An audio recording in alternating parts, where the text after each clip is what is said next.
అందరికీ నమస్కారం. 50 ఏళ్ల అద్భుతమైన సినీ కెరియర్ ఆయనది. ఆయనే దర్శకేంద్రుడు శ్రీ డాక్టర్ కె. రాఘవేంద్రరావు గారు. ఈ 50 ఏళ్ల సుదీర్ఘ ప్రయాణంలో ఎన్నో రికార్డులు, ఎన్నో బ్లాక్ బస్టర్లు, ఎన్నో అవార్డులు, అన్నిటికంటే మించి ఎన్నో ఎన్నో ఎన్నో అద్భుతాలు. Live life like a king. ఈ సూక్తికి ఆయన ఒక నిలువెత్తు నిదర్శనంగా నాకు అనిపిస్తూ ఉంటుంది. 100% సార్థకం అవుతుంది ప్రతి అక్షరం కూడా. సో 50 ఏళ్ల సినీ జర్నీని పూర్తి చేసుకున్నటువంటి రాఘవేంద్రరావు గారికి ముందుగా తెలుగు ప్రేక్షకులు, తెలుగు అభిమానులు అందరి తరఫున, ఎస్పెషల్లీ మా ఐ డ్రీమ్ తరఫున హృదయపూర్వక కృతజ్ఞతలు తెలియజేసుకుంటూ, శుభాకాంక్షలు అందజేస్తూ, ఆయన విలువైన సమయాన్ని ఇంటర్వ్యూ చేయడానికి మాకు ఇచ్చినందుకు గాను ప్రత్యేకమైన ధన్యవాదాలు తెలియజేసుకుంటూ, 50 years of cinematic legendary experience పూర్తి చేసుకున్న దర్శకేంద్రుడు డాక్టర్ రాఘవేంద్రరావు గారికి మరొకసారి గౌరవాన్ని అందజేస్తూ,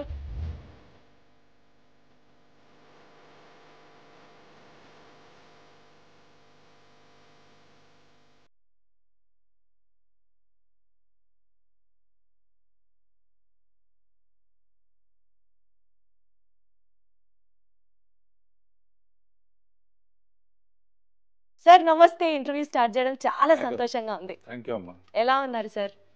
నీది బెజవాడ, నాది బెజవాడ. ఆ కనెక్ట్ ఉంటేనే నాకు ఒక పాజిటివ్ వైబ్ అనిపిస్తుంది సార్. కృష్ణా జిల్లా. Thank you so much. ఏ ప్రోగ్రామ్ అంటే 40 ఏళ్ళు మాట్లాడలేదు, మీ అందరూ తెలుసు. అవును, సౌందర్యలహరిలోనే ఫస్ట్ మాట్లాడింది. నా నమ్మకం ఏంటంటమ్మా, డైరెక్టర్గా నా జర్నీ ఇంతకాలం ఇంత స్ట్రాంగ్గా ఉండడానికి కారణం అండ్ నా ప్రొడ్యూసర్లకి, ఆర్టిస్టులకి, టెక్నీషియన్స్కి, డిస్ట్రిబ్యూటర్స్కి, థియేటర్ యాజమాన్యానికి అండ్ ప్రేక్షక లోకానికి, వీళ్ళందరికీ మనస్ఫూర్తిగా థ్యాంక్స్ చెప్తున్నాను. వాళ్ళు లేకపోతే నా ఈ సక్సెస్కి అర్థం లేదు.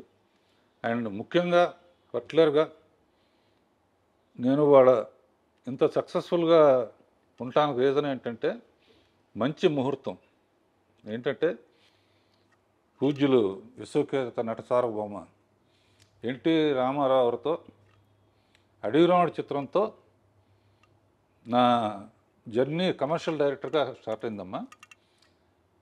ఫస్ట్ టైం ఆడిటోరియంలో అడవిరాముడిలో, అంతకుముందు రామారావు గారు కనపడితే పూలు వేయటం, కొబ్బరి హారతలు ఇవ్వటం ఉండేది. ఫస్ట్ టైం ఆర్ఎస్కోబాయ్ పాటకి డబ్బులు వేయటం మొదలుపెట్టారు. అదొక రికార్డు. దానికి కారణం ఏంటంటే, ఈ అవకాశం నాకు అవడానికి నేను అసిస్టెంట్ డైరెక్టర్గా ఫస్ట్ క్లాప్ కొట్టింది కూడా ఆయన మీదే.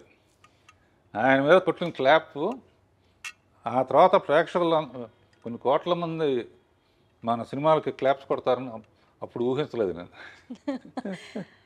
ఇలా చాలా విషయాలు మీ నుంచి తెలుసుకోవడం, మీతో పంచుకోవడం సంతోషంగా ఉంది.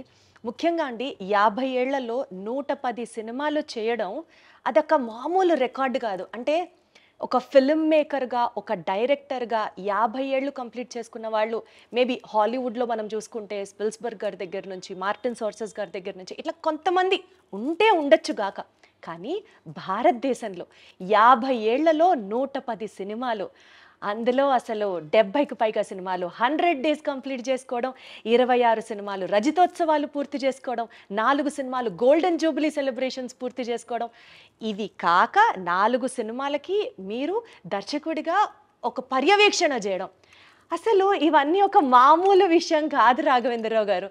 ఈ మ్యాజిక్ని ఎలా సాధ్యం అయ్యేలా చేశారు మీరు? అంటే ఎప్పుడు ప్రతి ఫీల్డ్లోనూ కాంపిటీషన్ స్పిరిట్ ఉండాలమ్మా. నాకు అసిస్టెంట్ డైరెక్టర్గా ఉన్నప్పటి నుంచే, అసిస్టెంట్ డైరెక్టర్ ముందు కాలేజీలో ఉన్నప్పుడు కూడా ఏంటంటే, మెడ్రాస్లో ఉండేవాళ్ళం. కాలేజీకి పుస్తకాలకి ఇచ్చిన డబ్బుని సినిమాల కోసం, తెగ సినిమాలు చూడటం కోసం ఖర్చు పెట్టేవాడిని.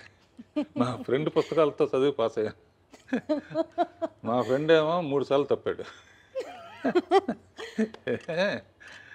అలా చూసి నడిచి మౌంట్ రోడ్ నుంచి నడిచి వస్తూ ఉంటే, ఈ షాట్ ఎట్లా తీశారు, ఈ షాట్ ఎట్లా తీశారు, మనం అయితే ఎలా తీయాలి అనే ప్యాషన్ విపరీతంగా ఉండేదమ్మా.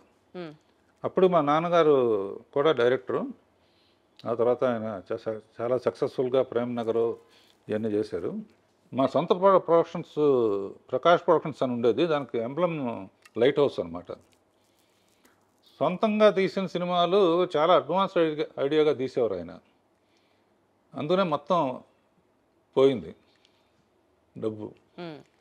డైరెక్టర్ ఆలోచనలు ఎలా ఉంటాయంటే కంపారిజన్స్తో ఉంటాయి. ఓకే.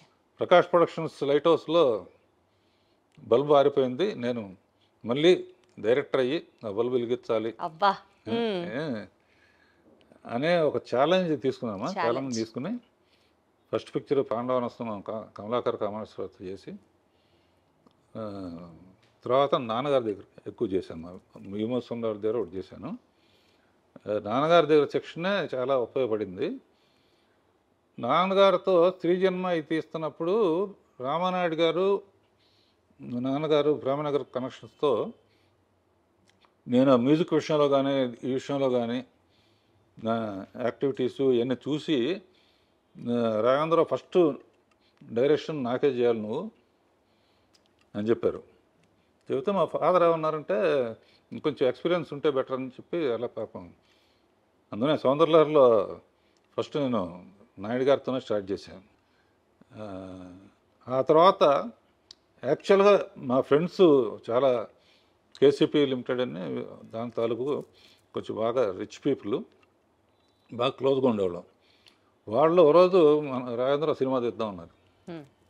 తీద్దామంటే నేను అందరిలాగా ఎందుకు శ్యామ్ బెనగల్ వాళ్ళలాగా మంచి ఆర్ట్ ఫిల్మ్ తీయాలి, ₹1,00,000 తీసి రికార్డు చేయాలి,